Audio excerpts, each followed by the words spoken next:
Assalamualaikum warahmatullahi wabarakatuh. Perkenalkan, kami dari kelompok 5 ingin mempresentasikan DFD atau Data Flow Diagram.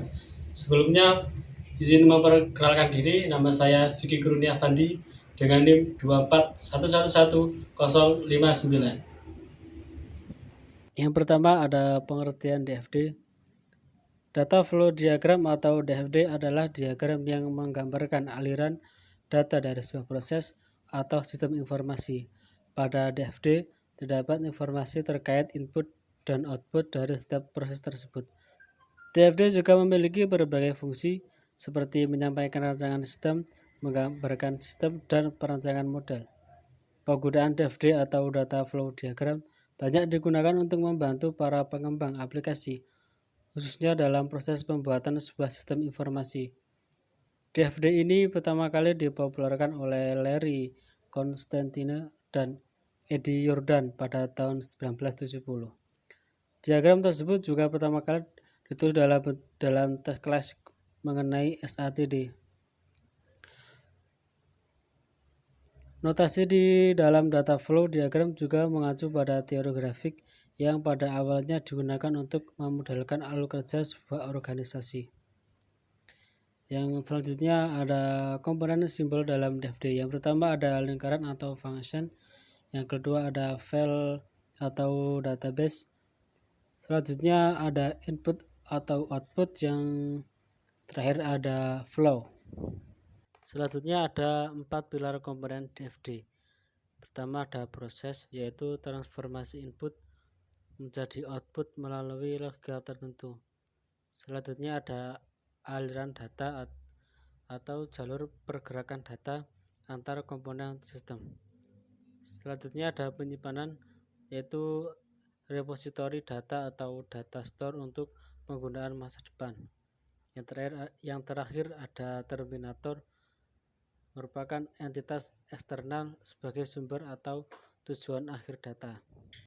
Oke, baik. Di sini kita akan lanjut dengan jenis-jenis DFD dan validasi aliran data. Sebelum itu, perkenalkan saya Ahmad Rozaki dengan NIM 241111056. Untuk jenis-jenisnya, yang pertama ada diagram level 0 atau diagram konteks. Diagram konteks atau level 0 merupakan diagram dengan tingkatan paling rendah, yang dimana menggambarkan sistem berinteraksi dengan entitas eksternal. Pada diagram konteks akan diberi nomor untuk setiap proses yang berjalan dimulai dari angka 0 terlebih dahulu. Lalu ada diagram level 1. Data flow diagram level 1 merupakan lanjutan dari diagram konteks karena setiap proses yang berjalan akan diperinci pada tingkatan ini sehingga proses utama akan dipecah menjadi sub-sub proses yang lebih kecil lagi. Lalu ada diagram level 2.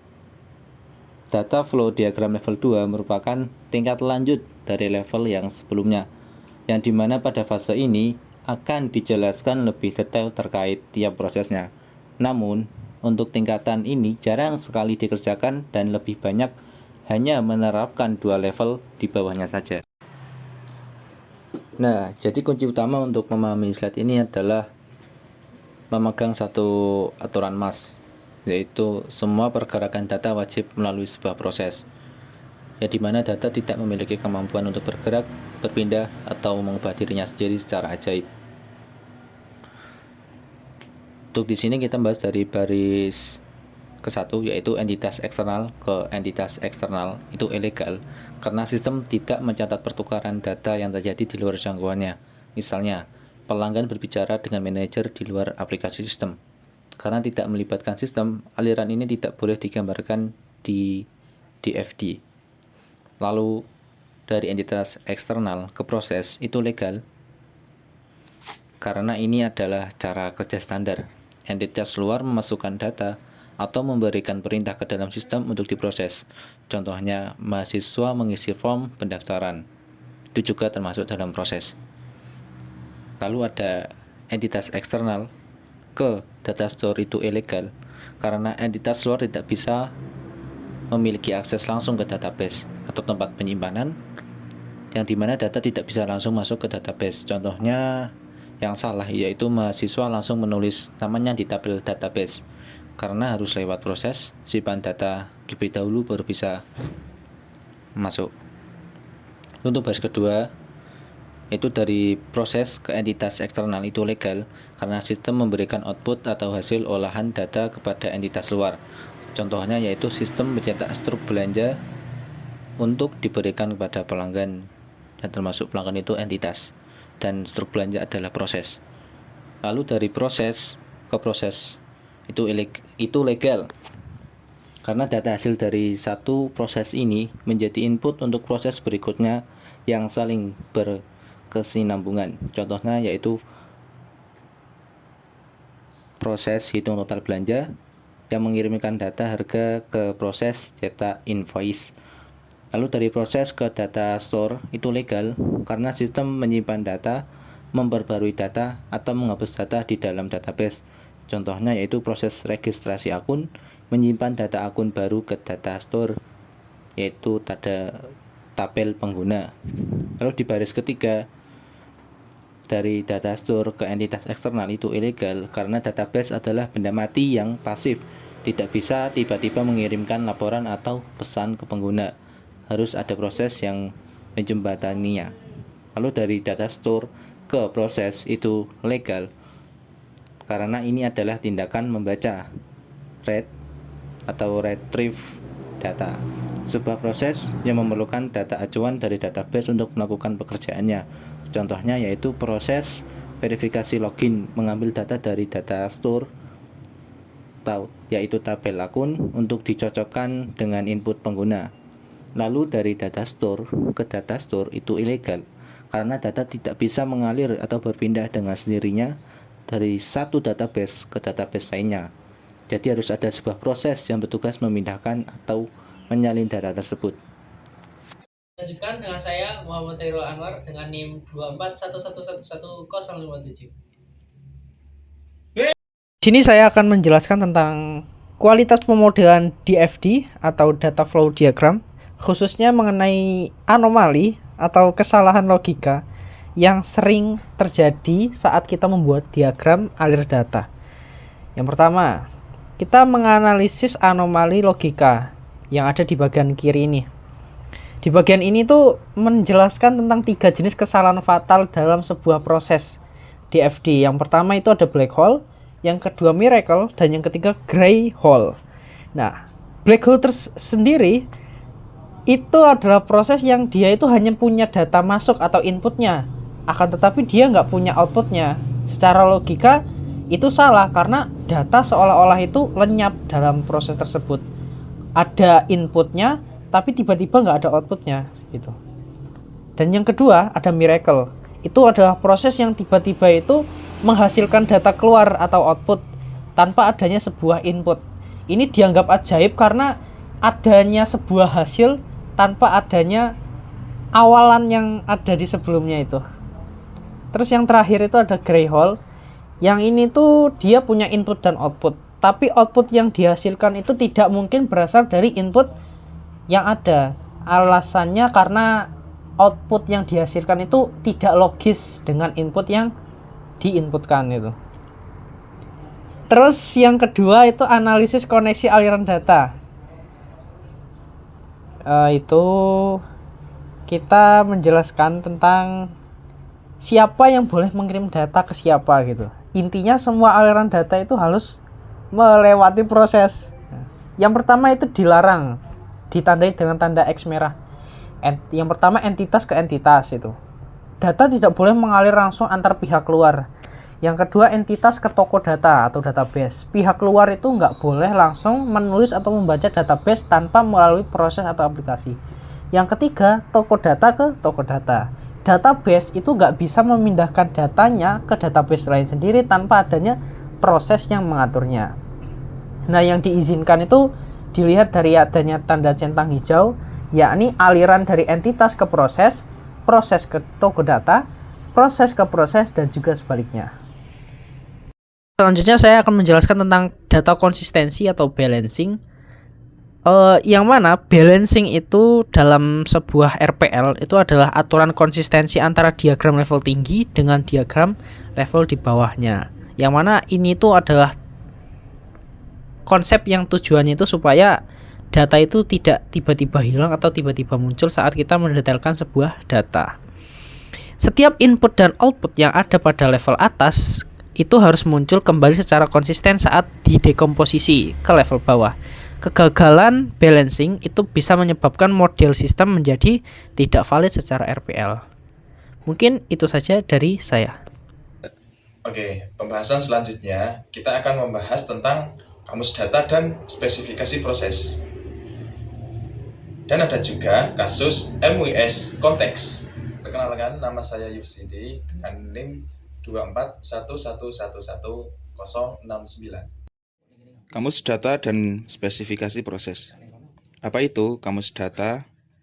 Kamus data, data dictionary, metode yang merinci komposisi setiap data flow. Contoh, data mahasiswa, NIM plus nama plus alamat. PSPEC, Process Specification, adalah logika internal untuk proses primitif menggunakan structured English atau decision tree, menjembatani antara diagram visual dengan detail implementasi database. Lanjut kasus WMS konteks. Bisa dilihat ya gambarnya. Warehouse Management System level 0. Entitasnya pemasok, manajer, petugas gudang, sistem keuangan. Terus alirannya data faktur, input, laporan stok, output, dan jurnal transaksi output. Selanjutnya kita akan membahas mengenai data flow diagram level 1 dengan studi kasus warehouse management system, yaitu berupa sistem manajemen gudang. Sebelumnya perkenalkan, nama saya Muhammad Saiful Anwar dengan NIM 241111067. Di sini kita akan membahas studi kasus DFD level 1 dari Warehouse Management System. Di sini terdapat 4 proses, yaitu yang pertama ada terima barang, kedua kelola stok, ketiga ambil barang, dan keempat itu giring barang. Untuk detail lebih lanjutnya, berikut gambar visualisasi dari DFD level 1 WMS. Yang pertama ada proses terima barang. Proses ini dimulai ketika pemasok mengirimkan barang beserta faktur dan konfirmasi. Sistem menerima informasi tersebut dan mengirimkan notifikasi penerimaan kepada petugas gudang. Setelah barang diverifikasi, sistem akan melakukan update stok baru dengan menulis atau memperbarui data ke database master barang untuk informasi profil barang dan stok fisik untuk jumlah kuantitas barang. Keluarannya, sistem menghasilkan laporan terima yang dikirimkan secara otomatis kepada manajer untuk keperluan pemantauan. Yang kedua ada proses kelola stok atau inventory control. Proses ini adalah pusat rekonsiliasi data. Proses ini secara konstan membaca dan memperbarui data dari D1 dan yaitu berupa master barang dan D2 berupa stok fisik. Petugas gudang melakukan perhitungan fisik dan melakukan detail opname ke dalam sistem. Sistem kemudian melakukan validasi opname untuk memastikan data di komputer cocok dengan barang dirak. Keluarannya, jika terjadi selisih atau penyesuaian, informasi dilaporkan ke manajer. Proses ini juga menyediakan data barang yang akurat ke proses keempat untuk persiapan pengiriman.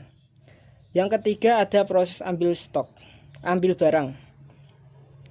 Aliran ini dipicu oleh adanya pesanan ambil atau order dari pelanggan. Sistem akan merespon dan mengirimkan konfirmasi pesanan kepada pelanggan untuk memproses pesanan. Sistem melakukan koordinasi stok dengan proses kedua untuk memastikan ketersediaan barang. Keluarannya, sistem mencetak instruksi pengambilan barang dan mengirimkan laporan ambil kepada manajer. Yang terakhir ada proses kirim barang. Setelah barang selesai diambil, proses pengiriman dimulai. Sistem mengeluarkan dokumen dan barang kirim seperti surat jalan atau resi yang akan diterima oleh pelanggan. Petugas gudang menerima konfirmasi dan notifikasi kirim bahwa barang telah resmi keluar dari fasilitas gudang. Untuk menjaga integritas sistem, setiap aktivitas pengeluaran dan perpindahan ini dicatat secara permanen sebagai log kirim ke dalam catatan transaksi. Log historis ini kelak akan digunakan untuk audit atau dikirim ke sistem keuangan. Sekian dari saya, terima kasih.